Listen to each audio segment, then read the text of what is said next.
Afinal de contas, qual que é o menor país do mundo? Não sei se você sabe, mas se você quiser criar o seu próprio país, são necessários algumas coisas, tipo povo, território, bandeira, selo, hino, leis, sistema de defesa, idioma e também moeda própria. Então essa é a lista de coisas necessárias que você precisaria ter para que você pudesse criar o seu próprio país. Por que eu estou comentando sobre isso? Porque para ser declarado o menor país do mundo, ele precisa ter esses critérios que eu mencionei agora. Então hoje nós vamos conferir 2 países que estão nesse pódio, mas um é determinado pela ONU como o menor país do mundo por conta de algumas características que eu vou mencionar mais para frente, e o outro que na realidade tem que ter esse trono, esse troféu de menor país do mundo, mas ele não se enquadra em nenhum aspecto que a ONU exige. Quer saber qual é? Então fica aqui no vídeo que eu vou te contar então qual é o menor país do mundo. Mas antes de tudo, quero te dar as boas-vindas aqui pro canal Banheiro de Conhecimento. Meu nome é Adriano, quero fazer companhia para você no vídeo de hoje. E se você for novo aqui no canal, por favor, já se inscreva aqui embaixo, ative o sininho das notificações para você ficar por dentro de todos os vídeos que a gente colocar aqui no canal.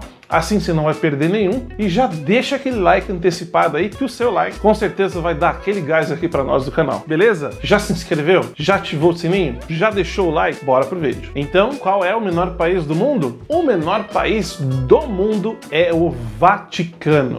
Adriano, o Vaticano? Mas o Vaticano não fica na Itália? Sim, exatamente. O Vaticano fica dentro da Itália, mas ele é constituído como um país e é considerado o menor país do mundo justamente pelo seu tamanho de território e também pela quantidade de habitantes. Para você ter uma noção, o Vaticano tem um pouco mais que 900 habitantes, entre eles membros da Igreja Católica e alguns funcionários do clero. Mas o interessante é que lá no Vaticano, lá tem seu próprio sistema de telefonia, tem a sua própria rádio, tem um sistema bancário independente, tem o seu próprio correio, tem também o batalhão de guarda suíço, que é para proteção do Papa, que no caso seria então o sistema de defesa ali do Vaticano, e tem também até farmácias. Agora, suplementos como água, gás, eletricidade e também comida vem tudo de fora, vem tudo da Itália, é tudo importado. E é esquisito falar de importado, né? Porque sendo que o Vaticano tá dentro da Itália, sendo que as coisas que passam do portão ali para fora, que é tudo do mesmo país, digamos assim, é importado. Esquisito falar isso, né? Mas sim, tudo, comida, gás, eletricidade, água, tudo vem da Itália, ou seja, vem de outro país. Tá, mas e no caso da economia do Vaticano? Como é que funciona, sendo que o país tem apenas um pouco mais que 900 habitantes? Simples. O Vaticano, ele se mantém principalmente por doações que são feitas por membros da Igreja Católica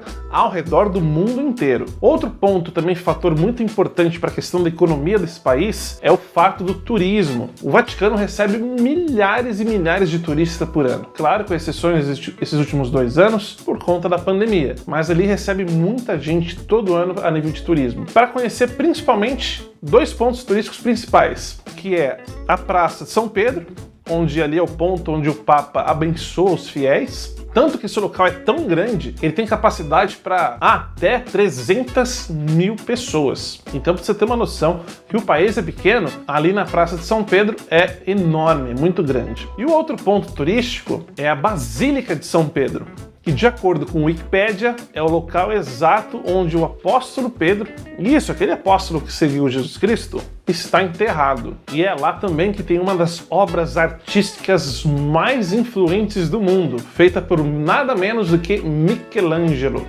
Não é esse Michelangelo aí, é outro. É o Michelangelo artista. Por que é uma das obras mais importantes do mundo? Porque ele revolucionou com o trabalho que ele fez ali na Capela Sistina. Tanto que essa obra levou 4 anos para Michelangelo poder completá-la. E foi considerada até mesmo por ele uma das obras-primas de sua vida. E o período que ele pintou a Capela Sistina foi de 1508 a 1512. O Vaticano, ele é considerado um enclave religioso. Mas Adriano, o que é um enclave? Enclave é quando você tem as suas normas, as suas leis, as suas condições sociais, as suas regras, porém dentro de um espaço designado seu, dentro de uma área local que pertence a outra pessoa. Para entender essa explicação, vamos fazer uma comparação. Digamos que você more na casa de seus pais. Então a casa, por si só, ela pertence aos seus pais, certo? Mas digamos que você fez um acordo com seus pais para você ser dono do seu quarto. E lá no seu quarto você pode colocar os quadros que você quiser, colocar a cama na posição que desejar, colocar a televisão onde você desejar.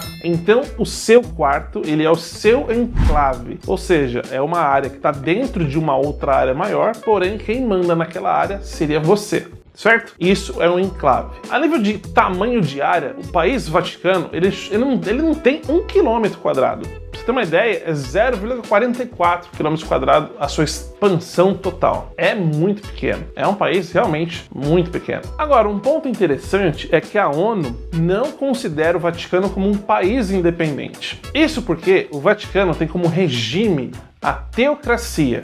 Ou seja, ela é baseada numa influência de um governo celestial, um governo de Deus, tendo ali o Papa como seu representante. Então a ONU não considera países que tenham teocracia como metodologia ou regime de governo como um país independente. Então por isso a ONU exclui o Vaticano como um país independente. Tá, então surge a pergunta, se a ONU não considera o Vaticano como um país independente, então quem seria o menor país do mundo? Então nesse caso é o país chamado Mônaco. Você já deve ter ouvido falar, ele fica vizinho ali à França. Mônaco é um país principado. Adriano, o que é um país principado? Um país principado é um país regido por príncipes. Principado, príncipes. Príncipes, principado. Entendeu? E é um país pequeno, considerado muito pequeno, inclusive por toda a Europa.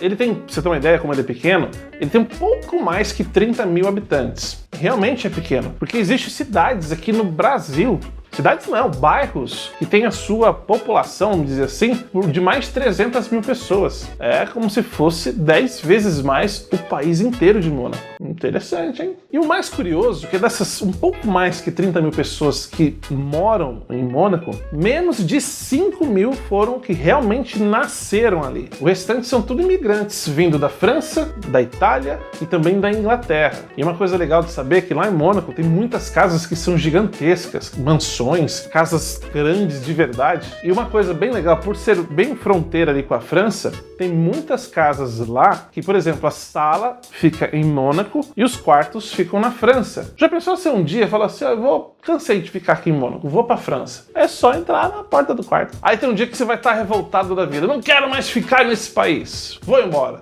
Só ir pro quarto. Você já sai de Mônaco e vai para França. É tudo muito perto ali. E é também considerado um país bem pequeno pela questão do seu tamanho em si. A sua extensão equivale a um pouco menos do que 2 quilômetros. É um país bem pequeno mesmo, de verdade, bem pequenininho. E aí, o que você achou? Agora fica a seu critério. Se você considerar que o menor país do mundo é o Vaticano, independente da questão do regime governamental, que lá no caso é a teocracia, então fica-se determinado que o Vaticano é o menor país do mundo. Agora, se você é igual à ONU, que fala que a teocracia não pode ser considerada como regime de governo, então o menor país é Mônaco. Esses são os 2 menores países do mundo, de acordo aí com a sua percepção de governo. Coloca aí nos comentários, na sua opinião, qual que vale? Vaticano ou Mônaco? Coloca aí que eu quero saber a sua opinião a respeito. Espero que tenha gostado do vídeo de hoje. Como eu disse lá no início, por favor, já deixa aquele like para dar aquela força para o nosso canal, que está crescendo, está começando aos poucos novamente. E espero estar fazendo bastante vídeos de qualidade que possam agradar você. Aqui, você é muito bem-vindo e eu vou deixar aqui na tela mais 2 vídeos para você estar maratonando um pouco mais do nosso canal, assistindo outros temas que eu deixei aí criado alguns vídeos atrás. Por favor,